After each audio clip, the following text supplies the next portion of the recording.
I actually never stopped to think. I just knew that food's gone bad. What does that mean? Food goes bad because water evaporates out and oxygen gets in. And I remember reading that and thinking, oh my God, I've seen this problem before. Some people have a talent for connecting dots, and some dots are bigger than others.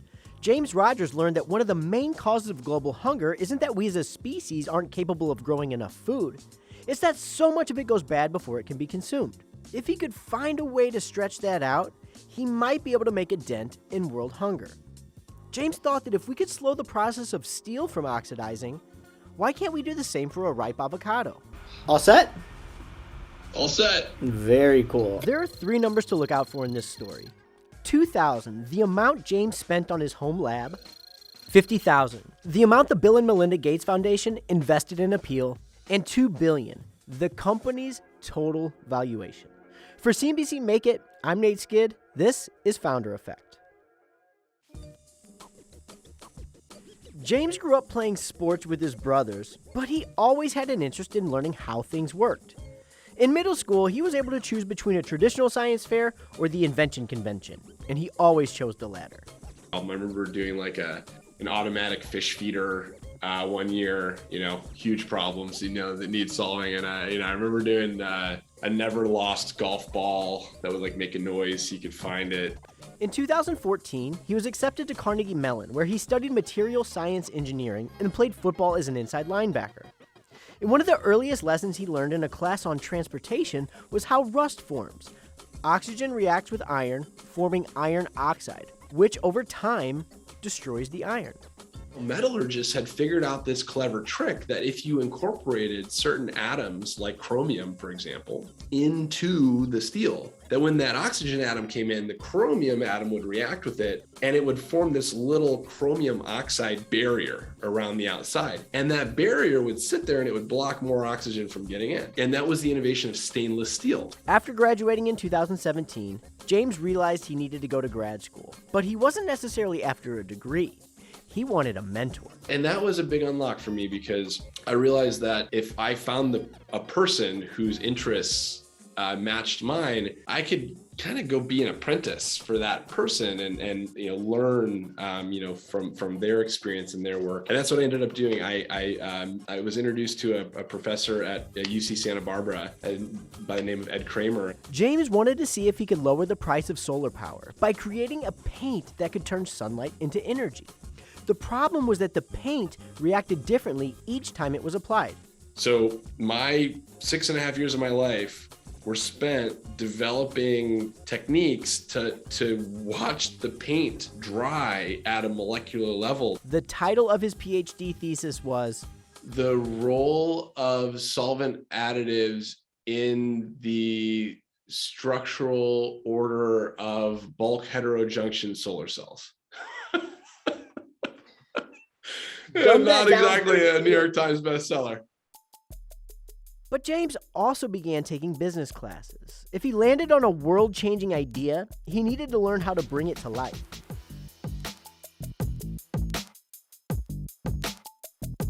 Every other week, James would drive the 6 hours from Santa Barbara to Lawrence Berkeley National Labs to use their specialized equipment. And it was on one of these long drives, where farmland stretched as far as the eye could see, that he landed on the idea that would eventually change his life. It was one of these drives where I was listening to how we're going to feed 10 billion people, and I just looked around and basically as far as I could see in every direction was food. And it was that little grain of sand that got in there, and I just couldn't get it out. So he started looking into the issue of food waste and was surprised by how little progress had been made. So what do you do after you get your PhD? Do you go into your garage and start formulating this? I remember I had the idea. I remember thinking, why isn't someone I had the thought, like, why isn't someone doing this? Well, if someone's not already doing this, then, someone's already tried it and it doesn't work. I just slowly kept looking into all the reasons I thought it wouldn't work until I couldn't come up with any more reasons it wouldn't work. When you say what do you mean? The idea that we could use food to give food more time. That idea, that's what I'm wondering, is like, you're in this, you're driving, you see this, you're like, wait a minute, there's a lot of hungry people, there's a lot of food. What's going on here? I actually never stopped to think. I just knew that food's gone bad. What does that mean? Like, what does going bad mean? The simplest answer came back. Food goes bad because water evaporates out and oxygen gets in. And I remember reading that and thinking, oh my God, I've seen this problem before in my undergraduate transport class at Carnegie Mellon. And I've seen it for steel. Steel used to go bad. Oxygen would react with iron and form iron oxide, which is rust, that red stuff that flakes off. And the iron would go bad. Now, granted, it was over longer periods of time than a strawberry. Here's how Apeel works.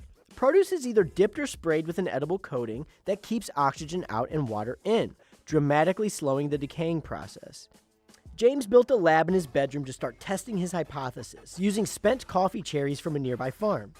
But his operation quickly outgrew the space, so in 2011, he and his brother headed to Home Depot to purchase supplies to build a proper lab in his garage. Yeah, how much do you think you spent building out that first lab in that garage? What would you ballpark it at? The lab part, probably, I don't know, $200 in 2x4s. And then I bought some used lab equipment off of, there's a company that does, it's like eBay for like used lab equipment, probably $1,000 worth of used lab equipment. So, a couple $1,000 to set up the first lab. But to fully prove his concept, he needed to find some money. So he started making calls to potential investors. Well, I started by trying to talk to investors, kind of all said, it sounds like a good idea. Come back to me when you have the technology. And it was kind of like, I wouldn't need to talk to you if I had the technology. So ended up writing a grant to the Bill and Melinda Gates Foundation about the idea. And they thought it was interesting enough to write a $100,000 check. I used that money to get started. And then with that money, we had a little bit of momentum. Was the Bill and Melinda Gates seal of approval worth more than the $100,000 investment? Hands down. Yeah, hands down. That's the whole thing in the beginning, right? Like, I think that's like the art. There's a book somewhere, I think it's called like The Art of the Start. I think that's where the art is. Like, how do you go from nothing to anything, to like a teeny bit of something? That's really it. It's the fact that an organization with scientific credibility thinks it's an interesting enough idea to invest some money is absolutely worth more than the money. From there, the money flowed. I went to a gentleman's house. We had lunch, and at the end of the lunch, he said, "Well, this sounds great. I'd like to write you a check." And it was the first time I'd ever heard that. And I said, "Oh, that sounds great. I'll get back to the office, garage. I'll send you the paperwork." He's like, "Oh, I don't need any paperwork. I'm just going to write you the check now." And it was like, this guy's going to write me a $50,000 check out of his personal checking account. I've never experienced anything like that before in my life. James poured about $1 million into his work, and 4 years later had concrete evidence that his idea for a food-based coating to extend the life of produce could work. Now all he needed was a guinea pig.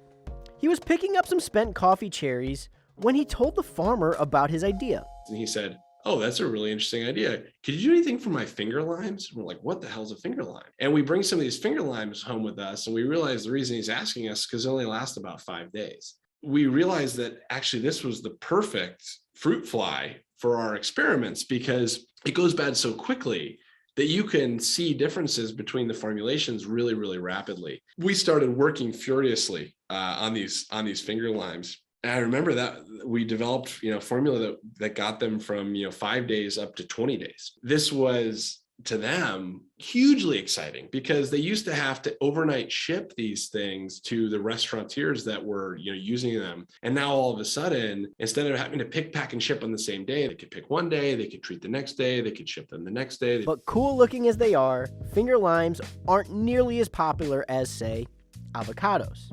We started talking to grocers about what it would mean if they had an avocado that lasted twice as long and what that would mean for their business. And we learned a ton. We learned that, today they order the avocados to the store and they're not all the way ripe, because if they order them all the way ripe, they're going to throw a bunch away. But then they don't sell as much when they don't order them perfectly ripe. They're a big waste category, and consumers, have challenges and they bring them home. In 2018, Apeel landed its first paying customer in a Northwest Arkansas grocery store chain called Harps.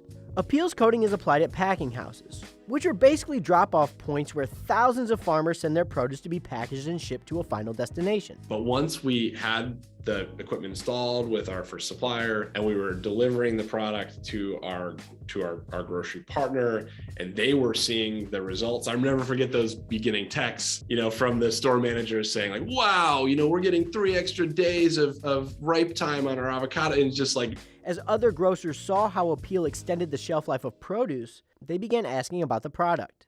Now, Apeel's numbers are staggering. The company has about 400 employees and has raised over $650 million in outside investments. Its product is used by 70 grocery chains with over 22,000 stores across North America and Europe. Are you gonna go public, or? Right now, the focus is just build. We've plenty of capital in the bank, and it's just, let's take advantage of the opportunity that we have in front of us. So there's no plans. What was the biggest money mistake that you made along the way, do you think? Well, it's funny to say this out loud. I remember having lunch with the guy that wrote the first check that I told you about. I remember him asking me the question. He said, James, if you had twice as much money, could you go twice as fast? And I thought, well, if I had twice as much money, I could probably go more than twice as fast. Like right now, I'm being really deliberate and doing everything like one experiment and then do the next one and then the next one. I remember him saying that you need to ask yourself the question, we didn't give you the money to hold on to it. In the early days, it was, ironically, not understanding the value of speed, not understanding the value of, actually the money was so you could go faster, not so that you could go slower. So that in the early days stands out as something that I just didn't appreciate. I'd never had a budget before.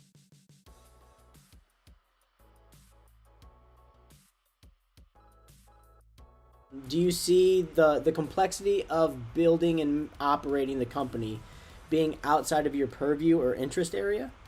I think that's spot on. I'm not doing it alone today, to be very clear. The only reason that we've been successful has been because of the team that we've been able to build. Even from the early days, having the right people on the bus that were here to figure it out and build it from nothing, and then to bring on people who'd seen the movie before, had seen that stage of the business, had led it through a certain stage of growth. And so I'm doing that now, building that team. It's the only reason that we're able to sit here and have this interview, is people are running the company.